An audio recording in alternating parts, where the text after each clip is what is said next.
Sizdən xahiş edirik ki, xəbərə keçmədən öncə videonu bəyənin və rəy bölməsində fikirlərinizi bildirin. Dünyada və ölkədə baş vermiş ən son xəbərləri bizdən izləyin. Bunun üçün kanala abunə olmağı və bildiriş simvolunu açmağı unutmayın. İndidən təşəkkürlər. Salam əziz izləyicilər. Gündəmə bomba kimi düşən şok xəbərlərlə qarşınızdayıq. Azərbaycanda toylarla bağlı gözlənilməz yenilik, qaydalar dəyişir. Hamını maraqlandıran detalları qaçırmayın. Son dəqiqə Azərsun Holdingdə rəhbər dəyişikliyi, yeni təyinat kimdir? Prezidentin imzaladığı sərəncamla daha bir şəxsə general rütbəsi verildi və yüksək posta gətirildi. Dollarla bağlı kritik açıqlama, bazarda nələr baş verir? Və təcili xəbər, Ukraynanın Xəzərlə bağlı iddia edilən addımı gündəmi silkələdi. Ətraflı məlumat üçün bizi izləmədə qalın.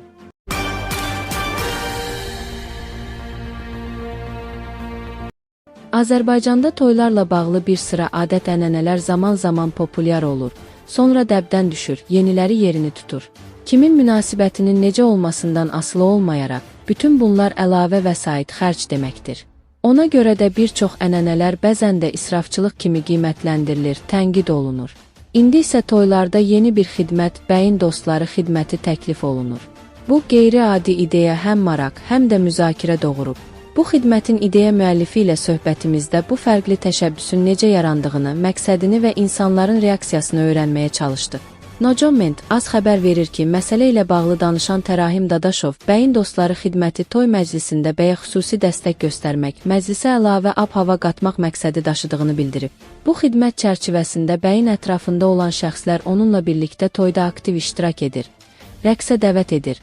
Lazım gəldikdə toy başlamazdan əvvəl kortejdə də yer alırlar. Eyni zamanda maraqlı videoçarxların çəkilməsi də xidmətin bir hissəsi kimi nəzərdə tutulur. İdeya müəllifi bildirib ki, bəyin dostları xidmətində bir nəfər üçün 150 manat ödəniş nəzərdə tutulub. Yəni qiymət iştirak edəcək dostların sayına uyğun dəyişir. Onun sözlərinə görə, xidmət tam şəkildə müştərinin istəyinə uyğun formalaşdırılır. Neçə nəfərin iştirak edəcəyi, mərasimdə hansı formada yer alınacağı və xidmətin hansı müddəti əhatə edəcəyi sifarişçinin seçiminə bağlıdır. Hətta istək olarsa, toyun əvvəlindən sonuna qədər bu xidmətdən yararlanmaq mümkündür. Tərahim Dadaşov vurğulayıb ki, bu təşəbbüs onun şəxsi ideyasıdır və məqsədləri Azərbaycanda bu sahədə bir ilkə imza atmaq olub. Onun sözlərinə görə, hələlik ölkədə bu formatda xidməti reallaşdıran başqa bir nümunə ilə rastlaşmayıb. Müsahibimiz deyir ki, elan cəmi bir gündür paylaşılsa da, artıq bu qısa müddətdə xidmətlə maraqlanan və ətraflı məlumat almaq istəyən şəxslər olub. O, əlavə edib ki, təşəbbüs təkcə toylarla məhdudlaşmır. Paylaşım bəyin dostları xidməti adı ilə təqdim olunsa da, xidmət digər mərasimlər üçün də nəzərdə tutulub. Hətta kollektiv yalnız oğlanlardan ibarət deyil. Ehtiyac olduqda xanımlar da bu xidmətə cəlb oluna bilər və onlar gəlinin yaxın çevrəsi, rəfiqələri kimi çıxış edə bilərlər. Dadaşov qeyd edib ki, əgər bu sahəyə tələbat artsa, gələcəkdə xidməti daha da genişləndirməyi planlaşdırır.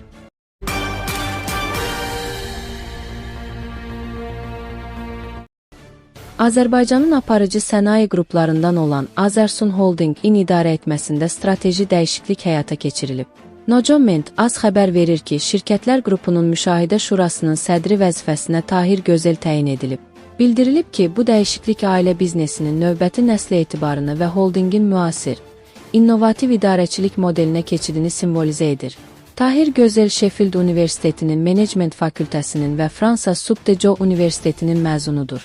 O, GreenTech və digər qlobal şirkətlərə rəhbərlik etməklə yanaşı, ölkəmizdə süni intellekt və təl sahəsində ən müasir standartlara cavab verən Proxima şirkətinin qurucusudur.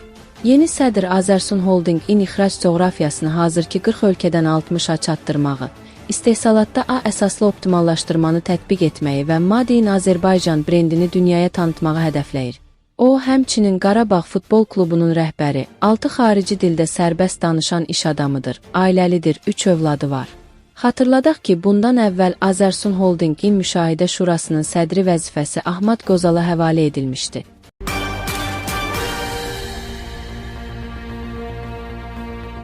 Yaşar Allahqulu oğlu Əməşov xüsusi rabitə və informasiya təhlükəsizliyi dövlət xidmətinin rəisinin birinci müavini vəzifəsinə təyin edilib. Nocoment az xəbər verir ki, Prezident İlham Əliyev bununla bağlı sərəncam imzalayıb. Eyni zamanda prezidentin digər sərəncamı ilə YMŞova general-mayor ali hərbi rütbəsi verilib.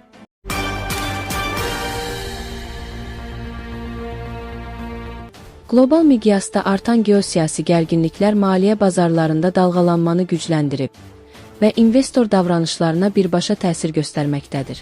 Xüsusilə böyük güclər arasında baş verən qarşıdurmalar enerji qiymətlərindən tutmuş kapital axınlarına qədər bir çox sahədə qeyri-müəyyənlik yaradır.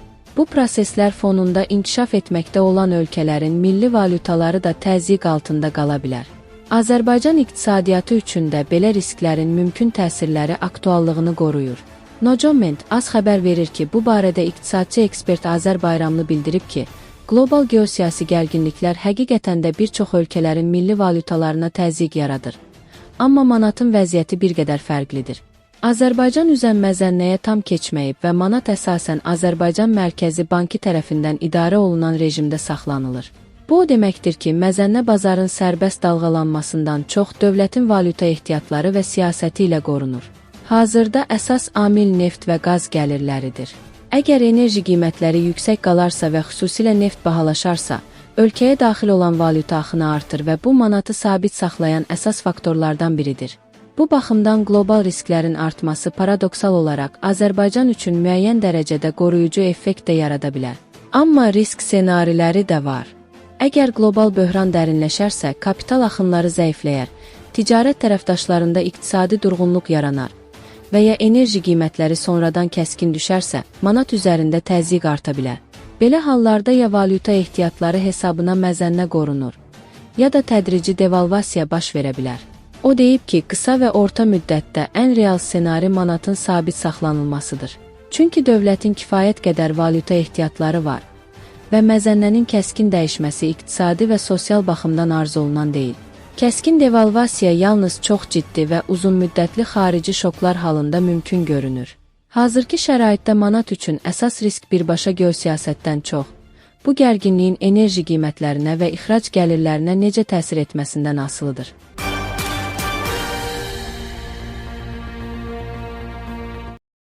Ukrayna Müdafiə Qüvvələri Xəzər dənizində Rusiya qoşunlarını yanacaqla təmin edən 2 mühüm qazma platformasına zərbə endirib. Ukrayna Silahlı Qüvvələrinin baş qərargahından verilən məlumata görə, aprelin 10-na keçən gecə həyata keçirilən bu əməliyyat Xəzər şelfindəki strateji obyektləri hədəf alıb. Nocoment az xəbər verir ki, hücum Rusiyanın hərbi iqtisadi potensialının zəiflədilməsi strategiyasının tərkib hissəsi kimi qiymətləndirilir. İlkin məlumatlara əsasən zərbələr Əq-Rayfer və Yey-Korçagin adına yataqlarda quraşdırılmış buzadavamlı stasionar platformalara dəyib. Xəzər dənizinin şimal hissəsində cəbhə xəttindən təxminən 1000 km uzaqlıqda yerləşən bu obyektlər Rusiya ordusunun yanacaq sürtkü materialları ilə təchizatında həlledici rol oynayır. Rəsmi məlumatda bu cür hədəflərə qarşı əməliyyatların gələcəkdə də davam etdiriləcəyi vurğulanıb.